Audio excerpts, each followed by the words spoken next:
Tonight, ground invasion delay as negotiators work to free a large number of hostages taken by Hamas after Israeli airstrikes intensify in Gaza. And here at home, the Republican drama over replacing the Speaker of the House, and hooked on phonics. Literacy gets back to basics. All this and more on Faith Nation.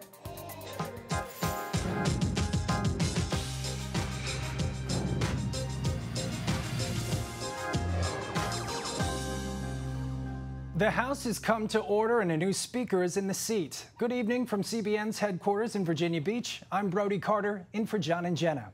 Well, after 22 days, countless contenders, 4 official nominees, and rounds of voting, tonight Louisiana Congressman Mike Johnson is the new Speaker of the U.S. House of Representatives.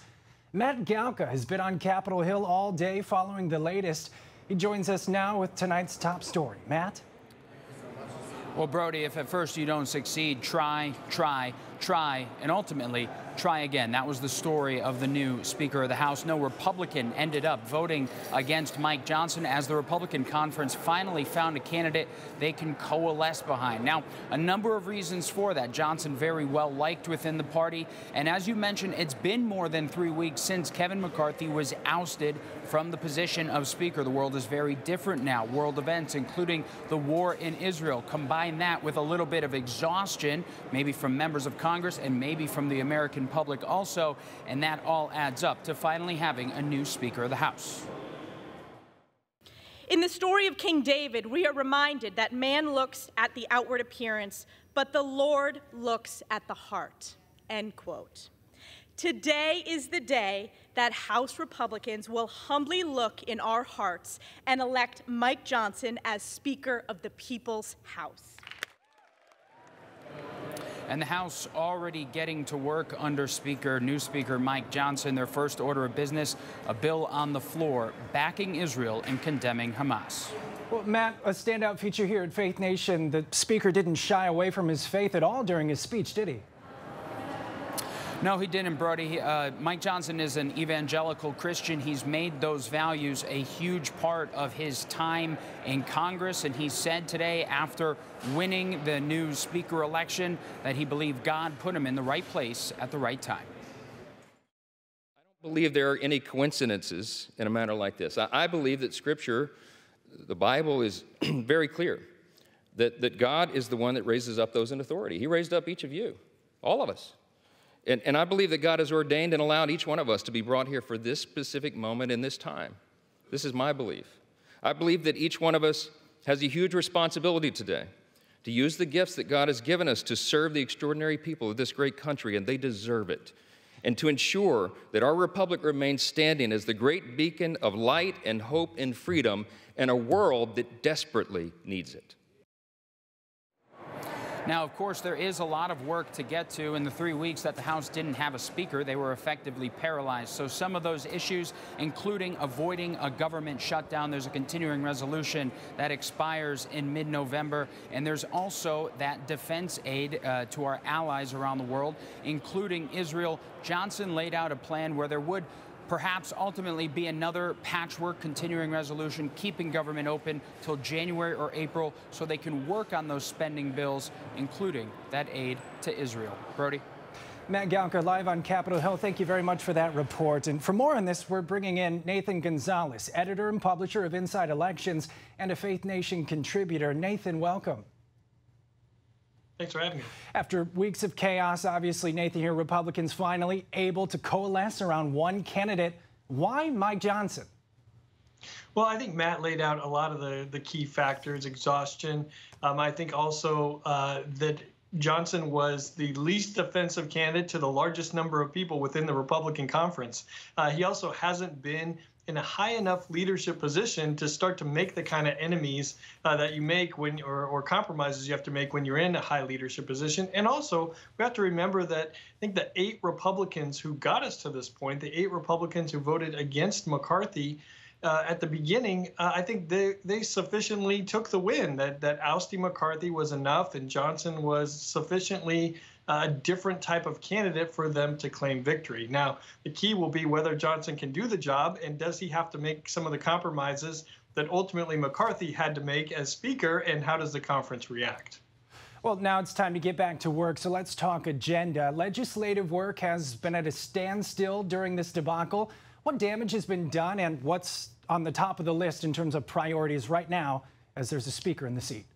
Yeah, well, the top of the list is, first of all, I think Israel and aid to Israel. The question for Speaker Johnson will be, will that be tied to money to Ukraine, which is a lot more of a political football than helping Israel? Also, the mid-November government shutdown deadline. What will the new speaker have to do in order to avoid a government shutdown or not have a prolonged government shutdown, and what compromises? Because remember, he has to make, because remember, one of the things that got McCarthy in trouble was not just the continuing resolution, but the fact that he worked with Democrats. And so if Johnson is unable to work with Democrats that would be viewed as a sin against the party, then he's going to have to find something that is sufficiently suitable to the entire Republican conference, and that's going to be difficult. Well, Nathan, we're less than a minute here, but I want to get to this. A phone call into C-SPAN today, and the caller told the host that was watching this speaker drama play out, it made them change their party affiliation from Republican to Independent. So given that we're a year out from a big presidential election, so what kind of long-term impacts could this whole situation have for the GOP come 2024? Well, this was a big distraction. For the last 3 weeks, we've been talking about the lack of a speaker and Republicans unable to elect a speaker, when Republicans should want to be talking about President Biden. Are people comfortable with the direction of the country, the economy? Do they feel safe? Do they like the job the president is doing? Do they want to learn more about Hunter Biden? But instead, it's all been about Republicans. And so if Republicans can keep the focus on President Biden, they have a better chance in the 2024 elections. Yeah. But if this is about whether Republicans can govern or not, then that's a dicier lens for the election for the GOP. Nathan Gonzalez, always a pleasure to have you on the show. Thank you. Thanks, Brody. Well, as negotiators work to secure the release of a large number of hostages taken by Hamas, Israel is delaying a long-planned invasion of Gaza so the U.S. can deploy air defense systems to protect U.S. troops in the region. The Pentagon reportedly rushing nearly a dozen missile defense systems to that region, including areas to protect U.S. troops serving in Iraq, Syria, Kuwait, Jordan, Saudi Arabia, and the UAE. After more than a dozen drone and missile attacks in Iraq and Syria, U.S. officials believe American forces will be increasingly targeted by various militant groups once Israel's ground invasion does begin. In the president's first news conference since the Israel war started, Biden urged Israel to minimize civilian casualties. I have no notion that the Palestinians are telling the truth about how many people are killed. I'm sure innocents have been killed, and it's the price of waging a war. I think we should be incredibly careful. I think not we, the Israelis should be incredibly careful to be sure that they're focusing on going after the folks that are propagating this war against Israel. The ground invasion delay comes amid Israel's bombardment of hundreds of new targets inside Gaza and calls from the United Nations for a ceasefire. The United States falling short of those calls, instead urging humanitarian pauses in the Israel-Hamas war to allow aid trucks carrying food, water, medicine, and fuel to enter the Gaza Strip. Meanwhile, Qatari officials are spearheading hostage negotiations with Hamas, noting, quote, some progress. Roughly 200 hostages remain captive in Gaza. Well, CBN's senior international correspondent George Thomas is on the ground in Israel. George, first off, what do you make of this ground invasion delay? Well, I mean, I think, the Wall Street Journal reporting that the United States has asked, as you mentioned in your lead-up, asking the Israelis to give us some time to get these air defenses to Syria, Jordan, Iraq, and a number of other countries, including Kuwait and Saudi Arabia. My sense is that, they're already there. And then obviously the whole issue of the hostage, the retrieval of the hostages. Qatar has played an interesting role in all of this. They've negotiated some of the 4 hostages so far. What's interesting, our viewers need to know that the political head of Hamas, including the spiritual head of Hamas, are all both living in Qatar, one of the richest countries in the Middle East. And so anyway, but today, just about an hour ago, Israel's prime minister had a primetime speech, and he basically said to the nation of Israel that time has been set, that the IDF chiefs and the war cabinet have set on a date and a time for the invasion, and it is going to happen. So given your resources, connections on the ground, you had a chance to speak with the IDF. Does this give you hope for the possibility of a large hostage release? I mean, I think that's all in negotiation, right? Because as my colleague here in Jerusalem, John Wagi, wrote an article on cbnnews.com earlier this week, there are close to about 1,300, maybe more, tunnels that crisscross this very tiny strip right along the Mediterranean, and all accounts are that these hostages, 200 plus, are deep underground, and we're not just talking a few steps down the underground tunnel. We're talking very, very deep down. And so the whole calculus in terms of where are these hostages, could they be in the crossfire? Obviously, those are all calculations that the Israelis are taking into consideration before they launch an invasion. All right, real quick, George, we've got about 30 seconds here. Israeli troops collecting in the north near Lebanon. This is a multi-pronged situation. So what's the possibility of this war expanding with other Iranian-backed proxies like Hezbollah? Yeah, so just in the last 24 hours, the head of Hamas, the head of Islamic Jihad, Palestinian Islamic Jihad, as well as the alphabet soup of terrorist organizations in the West Bank, guess what? They all went to pay homage to Hassan Nasrallah in Lebanon, in the south, in the north.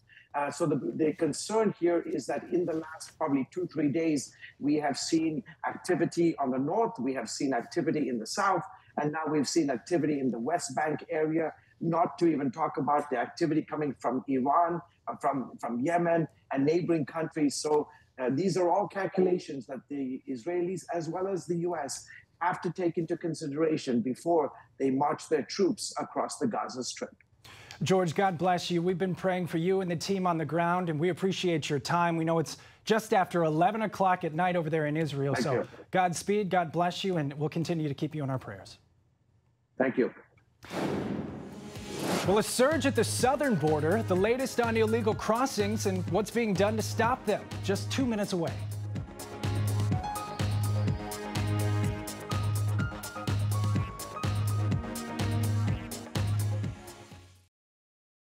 The humanitarian crisis at the border only getting worse. Migrant crossings from Mexico into the U.S. hitting new highs.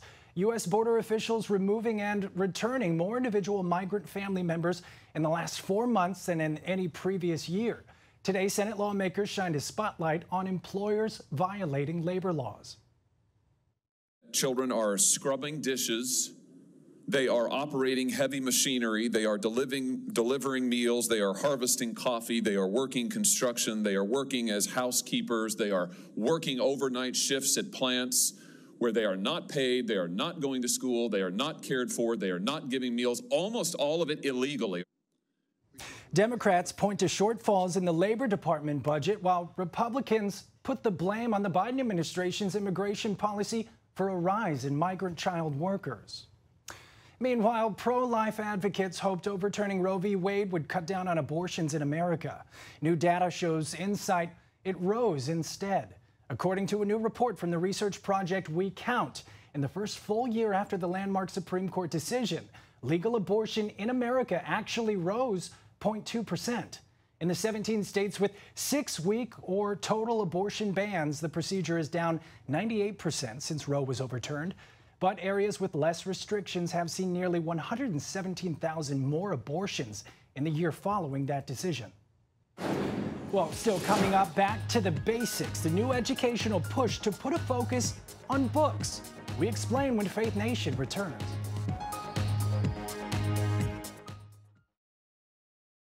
Well, welcome back to Faith Nation. 41 states are suing tech giant Meta over youth mental health issues brought on by using the company's social media platforms.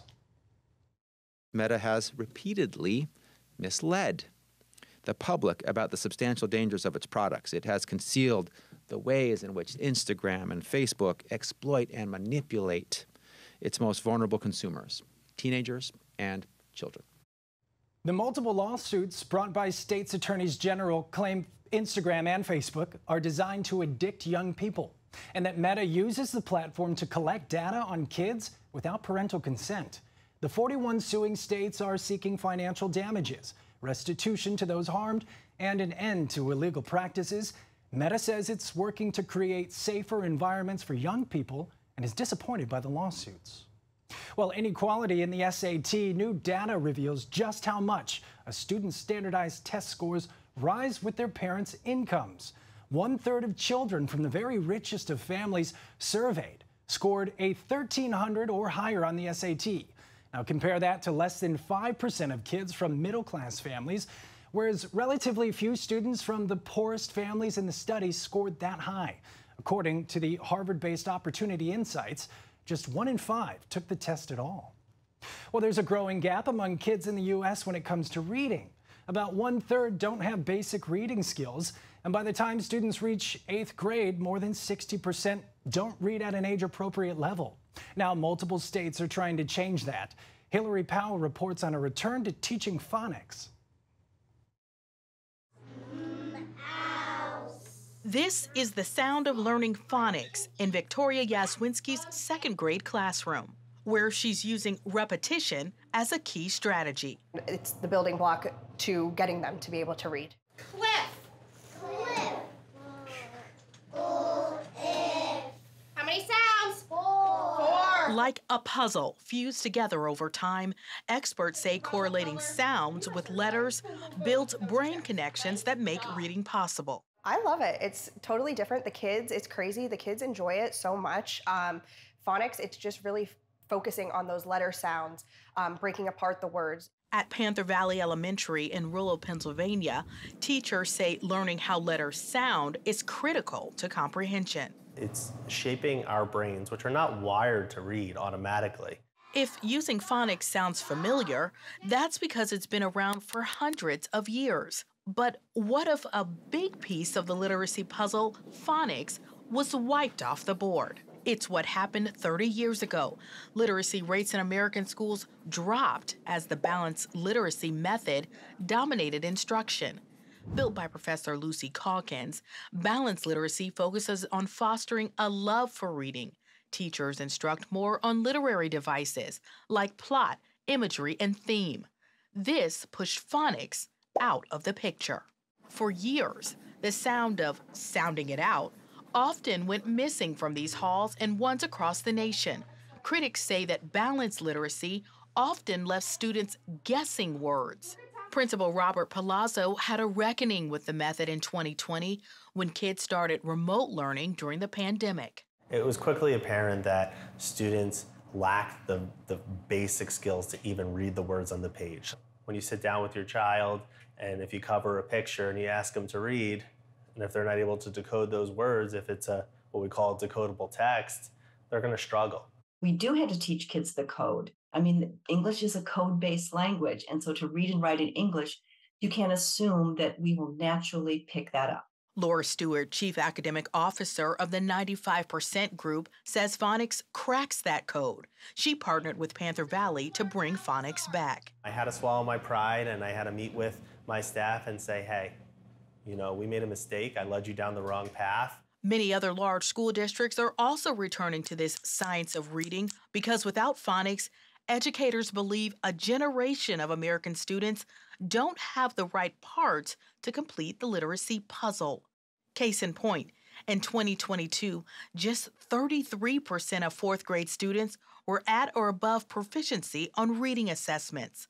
Lawmakers in more than a dozen states are so concerned, they've passed laws pushing phonics. In Virginia, for instance, K through 3rd grade teachers must include phonics in their reading instruction starting next year. In Alabama, a new law requires reading intervention grounded in the science of reading, also known as phonics, with a focus on equity. Children that grow up in poverty, they have many fewer books in the home. That does not mean that they're not as smart, does not mean they're not as skilled or as capable of readers, but it means that developmentally they are not where their peers are. So we know that in those schools, we have to go back and rebuild those skills, again, using scientifically based instruction. Consider this. Students who aren't successful in reading by the end of 3rd grade are 4 times more likely to drop out of high school than proficient readers. It's a strong sign as to why the outcome of children's lives is dependent on solving the literacy dilemma. A Columbia University study on advancing literacy shows communities with high levels of literacy experience less poverty, are healthier, and have greater access to their civil rights. For children at Panther Valley Elementary, these outcomes hit home. Economically disadvantaged students make up 83% of enrollment. Researchers estimate that 95% of all children can be taught to read by the end of 1st grade, maybe even before they reach Miss Yaswinski's class. That's definitely, I think, the most rewarding part of teaching is especially those kids that really struggled in the beginning and then halfway through the year, towards the end of the year, they start clicking and they understand it and then they get so proud of themselves. How important phonics are to reading success could take time to understand. At Panther Valley last year, students went up a modest 3% in state proficiency tests. Little 7-year-old Savannah is excited to tell anyone, even me, what phonics is. It's sounding out words. When putting together a puzzle, you can't always envision the finished picture, although one can appreciate each piece added toward completion. In this school, they'd argue the centerpiece has become the joy of learning. In Nesquehoning, Hillary Powell, CBN News. Well, still ahead, greedy bears gear up for winter in an unorthodox way. We'll take a closer look coming up next on Faith Nation.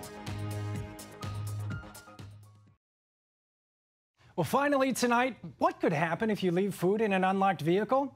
One North Carolina resident found out when they'd identified some unexpected passengers in their van. Take a look at this body camera footage. It shows Avery County deputies responding to a 250-pound bear stuck inside a minivan. The deputies tried to rope to the front door handle, pulling from a safe distance. And as you can see there, once they finally wrangled that bear climbing out of the front seat, realizing there were some cubs in the back as well. Those cubs were coaxed out. Everybody reunited with mom, safe and sound. What a great note to end here on it with Faith Nation. We'll see you tomorrow.